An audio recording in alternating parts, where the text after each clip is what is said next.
This week, Americans across the country cast their votes and made their voices heard. And your message was clear.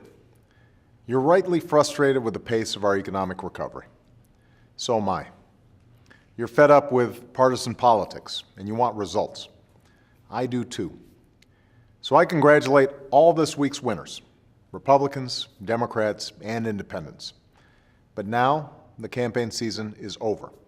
And it's time to focus on our shared responsibilities to work together and deliver those results, speeding up our economic recovery, creating jobs, and strengthening the middle class so that the American dream feels like it's back within reach.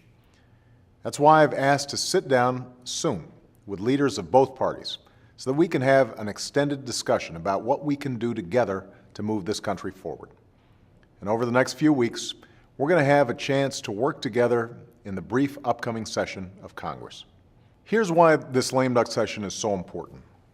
Early in the last decade, President Bush and Congress enacted a series of tax cuts that were designed to expire at the end of this year. What that means is, if Congress doesn't act by New Year's Eve, middle-class families will see their taxes go up starting on New Year's Day. But the last thing we should do is raise taxes on middle-class families. For the past decade, they saw their costs rise, their incomes fall, and too many jobs go overseas.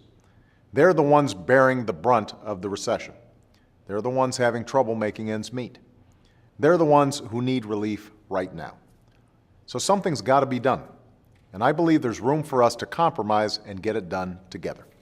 Let's start where we agree. All of us want certainty for middle-class Americans.